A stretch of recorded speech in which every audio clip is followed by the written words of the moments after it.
اعوذ باللہ من الشیطان الرجیم بسم اللہ الرحمن الرحیم۔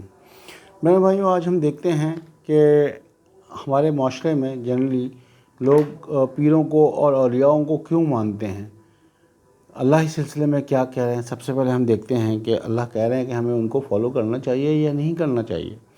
سورہ اعراف 7 نمبر سورہ، اس کی 1 اور 2 نمبر آیت میں اللہ کہتے ہیں کتاب انزل الیک فلا یکن فی صدرک حرج منہ لتنذر بہ وذکری للمؤمنین۔ ایک کتاب تجھ پر نازل کی گئی تاکہ تو اس کے ذریعے سے متنبہ کرے۔ تو اللہ نبی صلی اللہ علیہ وسلم کو کہہ رہے ہیں کہ تو اس کے ذریعے سے متنبہ کرے۔ تو ہمارا اور آپ کا کام بھی نبی کی سنت میں یہی ہے کہ ہم اس کے ذریعے سے لوگوں کو متنبہ کریں، اور ایمان والوں کے لیے ایک نصیحت ہے، پس تیرے سینے میں اس کی اطاعت سے تنگی کا احساس نہ ہو۔ جو اللہ نے کہہ دیا کہ کسی کو مانو کسی کو نہیں مانو، تو اس سے ہمارے دلوں میں تنگی نہیں آنی چاہیے۔ نیکسٹ آیت میں بڑا کلیئر اللہ تعالیٰ کہہ رہے ہیں اتبع کرو اس کی ما انزل علیکم، جو تم سب کی طرف من ربکم، تمہارے رب کی طرف سے نازل کیا گیا ہے، ولا تتبعوا، اور مت فالو کرو، اتباع کرو، من دونہ اولیاء، کسی اولیاء یا پیر کی، قلیلا ما تذکرون، مگر تم بہت کم ہی نصیحت حاصل کرتے ہو۔ جب بھی آپ دیکھ لیں سراؤنڈنگ میں کتنے لوگ پیروں کو فالو کرتے ہیں۔ آئیے 3 کانسیپٹ کے تحت لوگ پیروں کو فالو کرتے ہیں۔ پہلا کانسیپٹ یہ ہوتا ہے کہ یہ جو ہیں ہمارے سفارشی ہیں۔ آئیے دیکھتے ہیں اللہ تعالیٰ اس بارے میں کیا کہہ رہے ہیں کہ آیا یہ پیر جو ہیں، اولیاء جو ہیں، ہمارے سفارشی ہیں بھی ہیں کہ نہیں ہیں۔ سورہ یونس 10 نمبر، اس کی 18 نمبر آیت میں اللہ کہتے ہیں وَيَعْبُدُونَ مِن دُونِ اللَّهِ مَا لَا يَضُرُّهُمْ وَلَا يَنْفَعُهُمْ وَيَقُولُونَ هَؤُلَاءِ شَفَاعُنَا عِندَ اللَّهِ، اور وہ اللہ کے سوا ان کو فالو کرتے ہیں جو نہ تو انہیں نقصان پہنچا سکتے ہیں اور نہ ہی انہیں نفع پہنچا سکتے ہیں، اور کہتے ہیں کہ یہ اللہ کے پاس ہمارے سفارشی ہیں۔ پہلا کانسیپٹ کہ یہ ہم اس لیے جاتے ہیں اور پیر کے پاس، اور یہ ہمارے پاس اللہ کے سفارشی ہیں۔ اللہ کہتے ہیں قُلْ أَتُنَبِّئُونَ اللَّهَ بِمَا لَا يَعْلَمُ فِي السَّمَاوَاتِ وَالْأَرْضِ سُبْحَانَهُ وَتَعَالَىٰ عَمَّا يُشْرِكُونَ، کہہ دے کیا تم اللہ کو وہ کچھ بتاتے ہو جس کو وہ زمین و آسمان میں نہیں جانتا؟ وہ منزہ ہے ان سے کہیں بلند و بالا ہے جنہیں وہ اس کا شریک ٹھہراتے ہیں۔ تو پہلا کانسیپٹ اللہ نے وہ ختم کر دیا کہ ایسی کوئی چیز نہیں ہے کہ وہ سفارشی ہوں گے۔ سفارشی سے ریلیٹڈ سورہ زمر 39، اس کی 43 نمبر آیت میں اللہ بتا رہے ہیں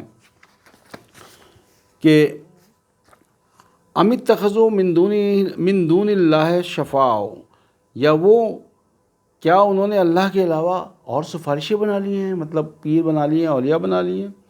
قل اولو کانوا لا یملکون شیئا ولا یعقلون، کہہ دے اگرچہ وہ سفارشی اتنے بے بس ہوں کہ نہ تو وہ کسی شے پر اختیار رکھتے ہوں اور نہ ہی عقل سے کام لیتے ہوں۔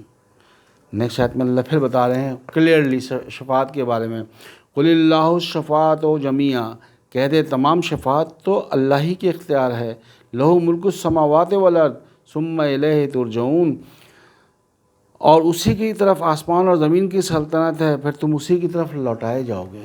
آئیے اب نیکسٹ آیت ہم دیکھتے ہیں جو دوسرا کانسیپٹ ہے سورہ بنی اسرائیل، اس کی 17 نمبر سورہ، اس کی 57 نمبر آیت میں دوسرا کانسیپٹ، پہلا تو سفارشی ہوتا ہے، دوسرا کانسیپٹ ہے کہ جی یہ ہمارے لیے وسیلہ ہیں۔ آئیے دیکھیے اللہ وسیلے کے بارے میں کیا بتا رہے ہیں۔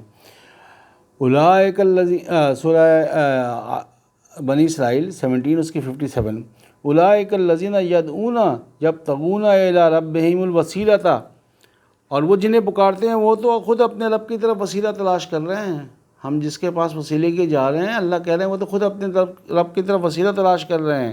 ایہم اقرب ویرجون رحمتہ ویخافون عذابہ ان عذاب ربک کان محذورا، وہ تو اپنے رب کی طرف خود وسیلہ تلاش کر رہے ہیں۔ کون سا وسیلہ؟ ان کے رب سے قریب تر ہے، اور وہ اس کے رحمت کے متمنی ہے اور اس کے عذاب سے ڈرتے ہیں، بے شک تیرے رب کا عذاب بڑا خوفناک ہے۔ تو اللہ تعالیٰ بتا رہے ہیں کہ بھائی کوئی وسیلہ نہیں ہے جس کو تم وسیلہ مان رہے ہو، وہ تو خود اپنے رب کے وسیلے کے متلاشی ہیں۔ تیسرا جو کانسیپٹ ہوتا ہے وہ ہوتا ہے کہ جی یہ اللہ سے ہمیں قریب کر دیں گے، یہ اللہ والے ہیں۔ آئیے اس سلسلے میں دیکھیے اللہ کیا کہہ رہے ہیں۔ سورہ زمر 39، اس کی 3 نمبر آیت میں اللہ کہتے ہیں الا للہ دین الخالص، آگاہ ہو جاؤ کہ دین خالص تو صرف اللہ ہی کے لیے ہے۔ والذین اتخذوا من دونہ اولیاء، اور وہ لوگ جنہوں نے اللہ کے سوا اولیاء بنا لیے ہیں لوگوں کو، ما نعبدہم الا لیقربونا الی اللہ زلفی، جنہوں نے اللہ کے علاوہ لوگوں کو اولیاء بنا لیا ہے، وہ کیا کہتے ہیں کہ ہم تو ان کی عبادت صرف ان کا اللہ کا تقرب حاصل کرنے کے لیے کرتے ہیں، ہم ان کی باتیں صرف اس لیے مانتے ہیں کہ تاکہ یہ ہمیں اللہ سے قریب کر دیں۔ ان اللہ یحکم بینہم فیما فیہ یختلفون، بے شک اللہ ان کے مابین اس امر کا فیصلہ کرے گا جس میں وہ اختلاف کرتے ہیں۔ ان اللہ لا یہدی من ہوا کاذب کفار، اور وہ جھوٹا اور ناشکر گزار ہو، بے شک اللہ اس کی ہدایت نہیں کرتا۔ تو اگر کوئی یہ بات کہہ رہا ہے تو اللہ کے نظر میں دیکھ لیں کہ اللہ کیا کہہ رہا ہے کہ جھوٹا اور ناشکر گزار ہے، اللہ اس کی ہدایت نہیں کرتا۔ تو یہ تینوں کانسیپٹ کو اللہ نے نگیٹ کر دیا۔ ہم نے صرف اللہ کی بات ماننی ہے، صرف اللہ کی بات سننی ہے، اور اس کے لیے ضروری ہے کہ ہم اللہ کی کتاب پڑھیں، سمجھیں، عمل کریں، لوگوں کو بتائیں۔ ربنا تقبل منا انک انت السمیع العلیم وتب علینا انک انت التواب الرحیم وما علینا الا البلاغ المبین۔